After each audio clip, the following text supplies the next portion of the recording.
नमस्कार दोस्तों, आप देख रहे हैं आपका अपना यूट्यूब चैनल यूनिट स्टडी। अगर आप इस चैनल पर नए हैं तो चैनल को सब्सक्राइब कर लीजिए और सब्सक्राइब करने के बाद बेल आइकन भी दबा दीजिए, जिससे आगे का नोटिफिकेशन आपको प्राप्त होता रहे।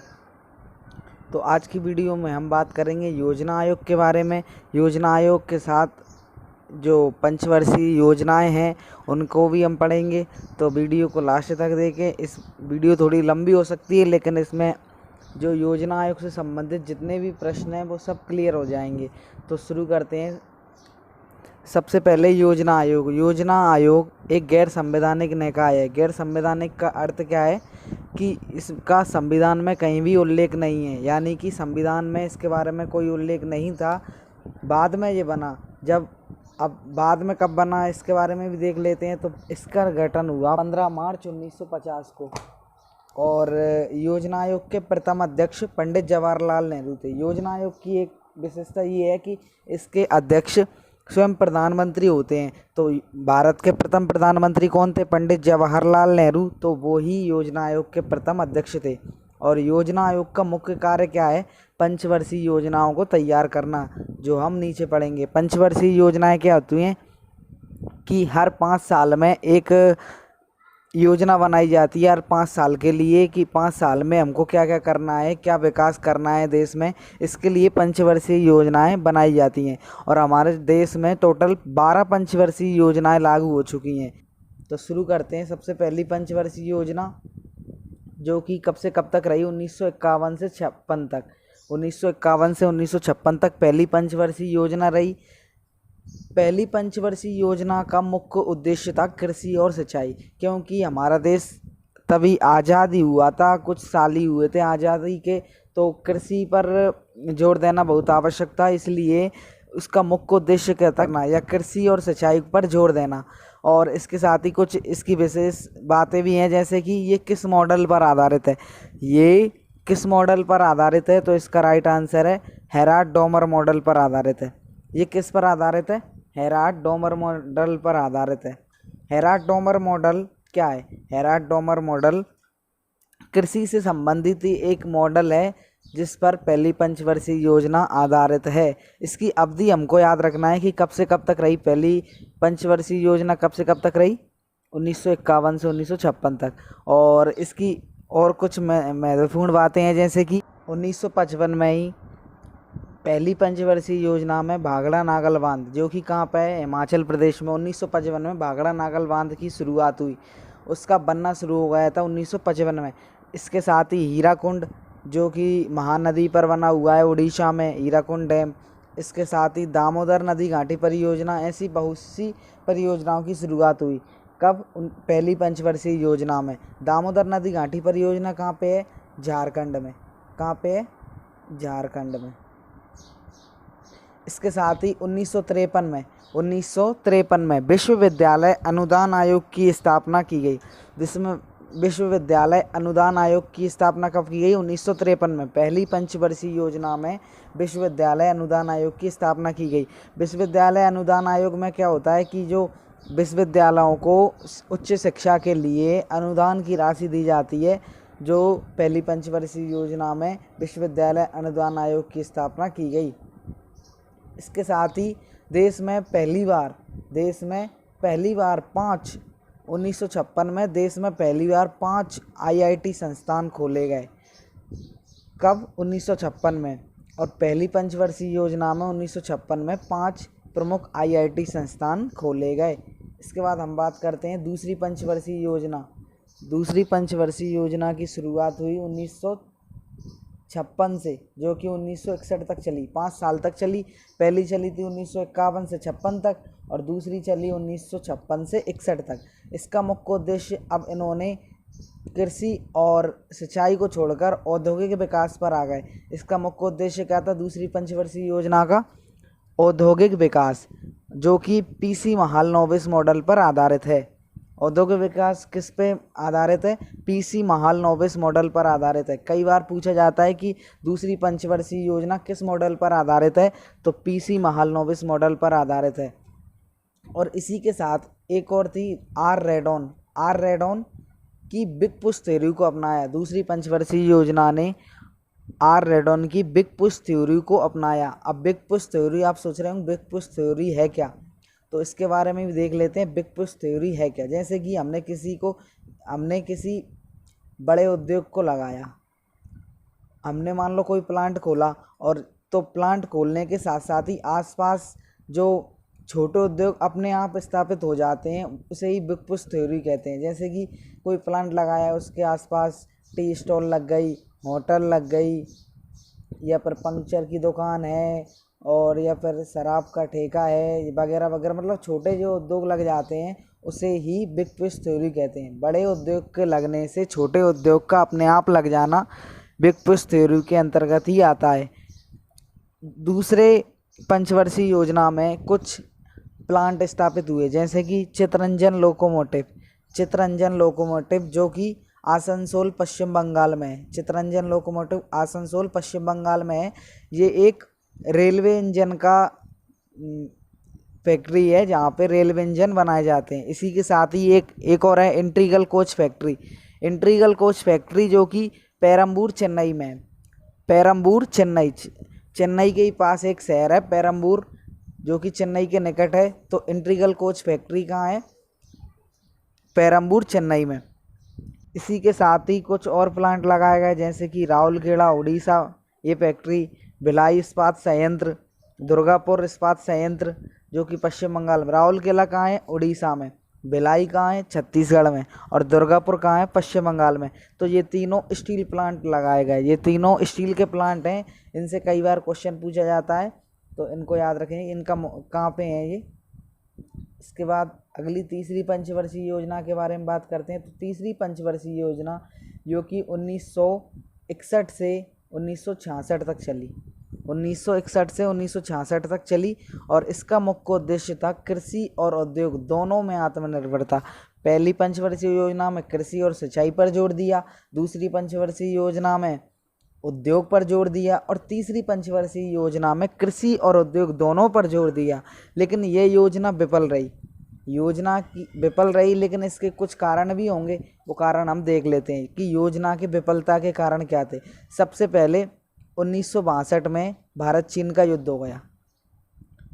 सबसे बड़ा कारण तो यही था कि 1962 में भारत चीन का युद्ध हो गया, और युद्ध में आपको पता ही है हानि तो होती है, तो इसके कारण। इसके बाद 1965 में पाकिस्तान से युद्ध हो गया, तो उसमें भी नुकसान हुआ। और इसी के साथ ही 1965 में ही व्यापक सूखा पड़ गया, तो इसके कारण ये योजना सफल नहीं रही। फिर भी कुछ काम तो हुए, जैसे कि एक बोकारो स्टील प्लांट है जो कि झारखंड में है। उसकी स्थापना हुई 1965 में ही। 1965 में ही बोकारो स्टील प्लांट की स्थापना हुई झारखंड में। कहाँ? झारखंड में।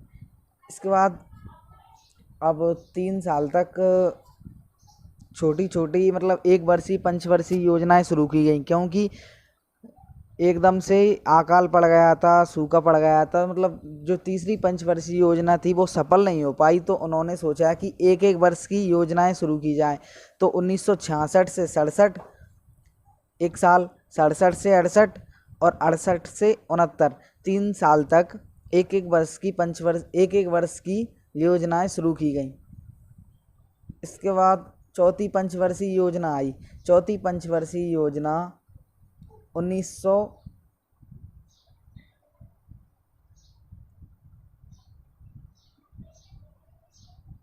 इसके बाद चौथी पंचवर्षीय योजना आई, जो कि 1969 से लेके 74 तक चली। इंदिरा गांधी के सरकार में के समय ये चौथी पंचवर्षीय योजना आई। इसका मुख्य उद्देश्य था स्थायित्व के साथ विकास और आत्मनिर्भरता। क्योंकि जो तीसरी पंचवर्षीय योजना थी वो हमारी फेल हो गई थी, तो उसी लॉस को या उसी को पूरा करने के लिए इन्होंने स्थायित्व के साथ विकास और आत्मनिर्भरता को अपनाया। और 1969 में 14 बड़ी बैंकों का राष्ट्रीयकरण कर दिया।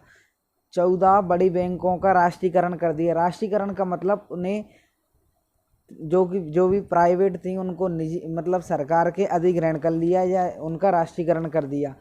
ये डेट हमको याद रखना है, ये सबसे महत्वपूर्ण है। कि 14 बड़ी बैंकों का सर्वप्रथम राष्ट्रीयकरण कब किया गया? तो 19 जुलाई 1969 को 14 बड़ी बैंकों का राष्ट्रीयकरण किया गया। और इसी के साथ ही परिवार नियोजन कार्यक्रम भी चालू किया। परिवार नियोजन मतलब परिवार को चलाने के लिए योजना बनाना, परिवार को चलाने के लिए योजना बनाना। तो चौथी पंचवर्षीय योजना में परिवार नियोजन कार्यक्रम चालू किया। इसके बाद पांचवी पंचवर्षीय योजना आई।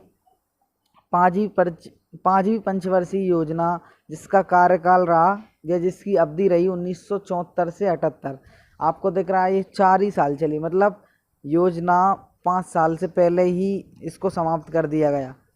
क्यों समाप्त कर दिया गया? क्योंकि 1977 में भारत में आपातकाल लग गया था, राष्ट्रीय आपातकाल लग गया था।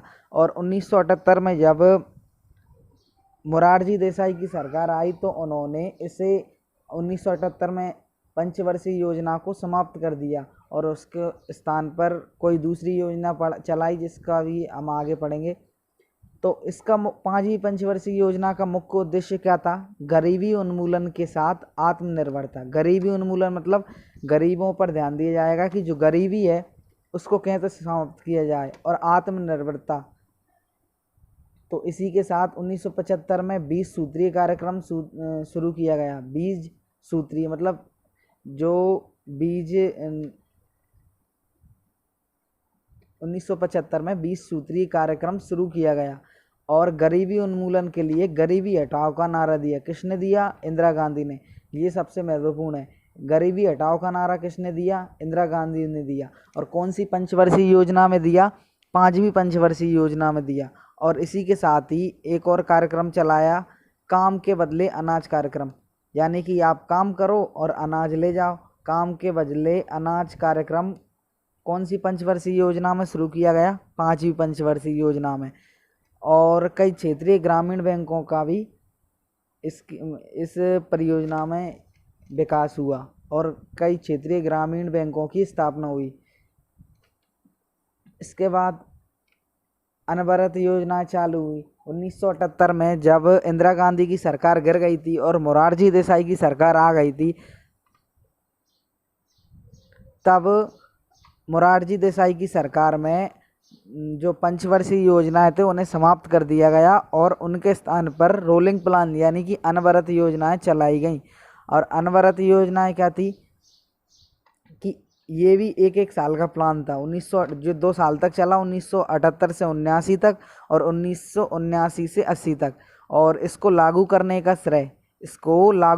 श्रेय किसे जाता है? इसको लागू करने का श्रेय जाता है डी.टी. लकड़वाला को।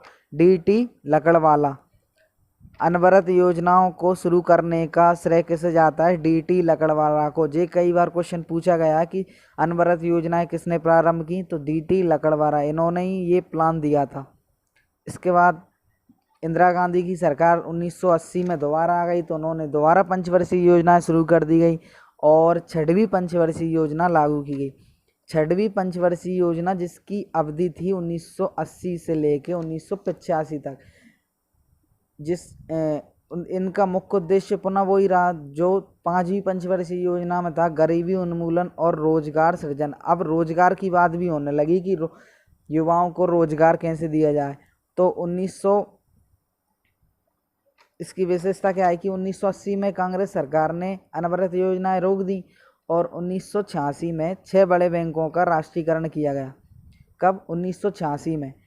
1986 में 6 बड़े बैंकों का राष्ट्रीयकरण हुआ, जो कि दूसरी बार भारत में बैंकों का राष्ट्रीयकरण हुआ था। पहला राष्ट्रीयकरण 1969 में हुआ था, 19 बड़ी बैंकों का राष्ट्रीयकरण। और ये क्वेश्चन कई बार पूछा जाता है कि नाबार्ड की स्थापना कौन सी पंचवर्षीय योजना में हुई थी? तो उसकी स्थापना हुई थी 6वीं पंचवर्षीय योजना में 1982 में। और नाबार्ड की फुल फॉर्म भी देख लेते हैं। तो नाबार्ड की फुल फॉर्म है national bank for agriculture and rural development, जिसका हेडक्वार्टर कहाँ है? मुंबई में। कहाँ है? मुंबई। किसका? नाबार्ड का मुख्यालय कहाँ है? मुंबई में। इसके बाद हम बात करेंगे 7वीं पंचवर्षीय योजना। 7वीं पंचवर्षीय योजना की अवधि रही 1985 से लेके 1990 तक। इसका मुख्य उद्देश्य था खाद्य और ऊर्जा आत्मनिर्भरता। खाद्य और ऊर्जा आत्मनिर्भरता किसका? 7वीं पंचवर्षीय योजना का मुख्य उद्देश्य क्या था? खाद्य और ऊर्जा आत्मनिर्भरता। और 1986 में इसी में ही स्पीड पोस्ट की स्थापना की गई। और सबसे मेन जवाहर रोजगार योजना की शुरुआत की गई। 7वीं पंचवर्षीय योजना का सबसे मेन पॉइंट है जवाहर रोजगार योजना। तो जवाहर रोजगार योजना की शुरुआत कौन सी पंचवर्षीय योजना में हुई? तो 7वीं पंचवर्षीय योजना में। इसके बाद फिर 1990 से 92 तक 2 साल का योजना अवकाश रहा। क्यों?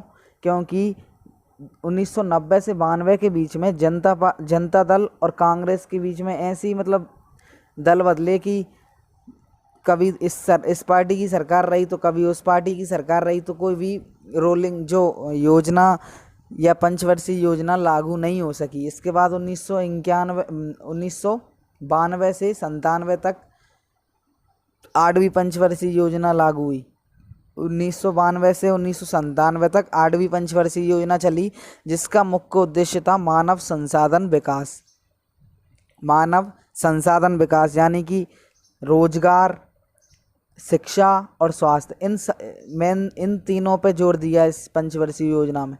कौन सी पंचवर्षीय योजना में? 8वीं पंचवर्षीय योजना में। सबसे मेन रोल दिया इसमें रोजगार पर, इसके बाद शिक्षा पर और फिर स्वास्थ्य पर।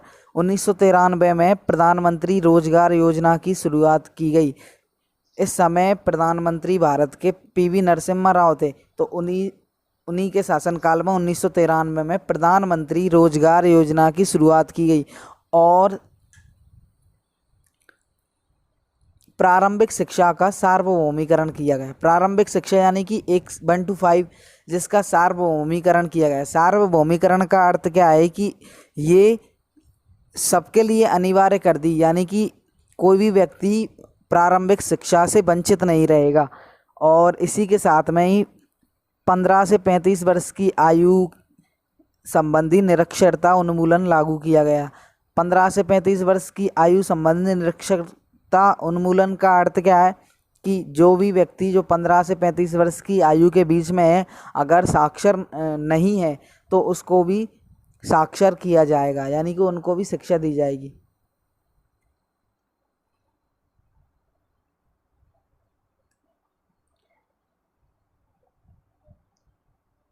इसके बाद में नवी पंचवर्षीय योजना आई। नवी पंचवर्षीय योजना में जो कि इसका कार्यकाल कब से कब तक रहा? इसका कार्यकाल रहा 1997 से 2002 तक। ये थी अटल बिहारी वाजपेयी जी की सरकार के समय की पंचवर्षीय योजना, जिसे नवी पंचवर्षीय योजना के नाम से जाना जाता है।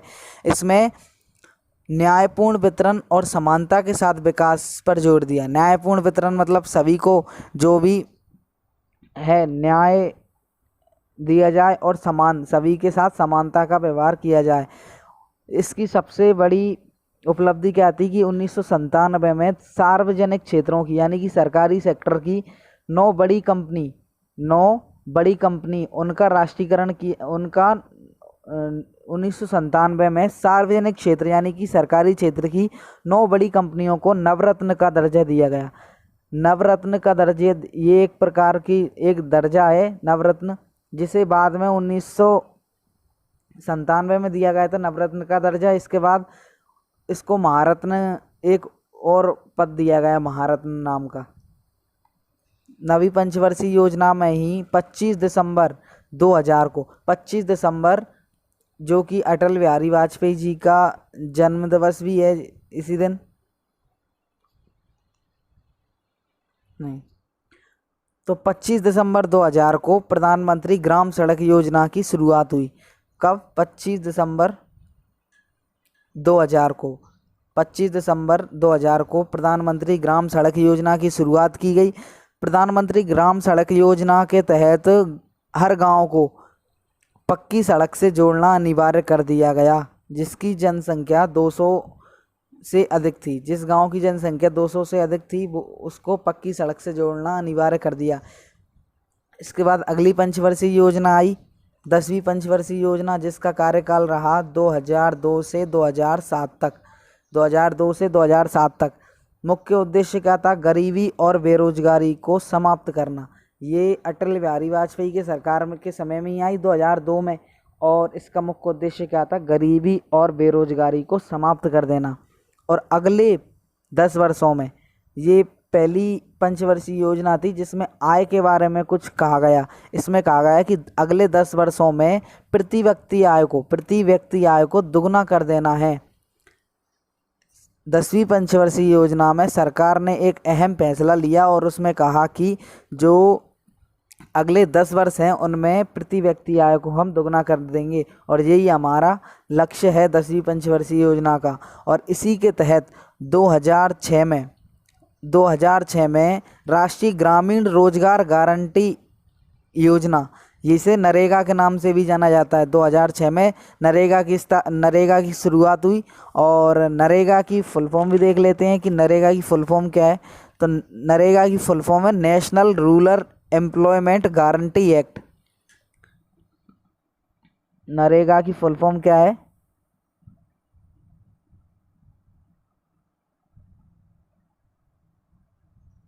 नरेगा की फुल फॉर्म है national rural employment guarantee act.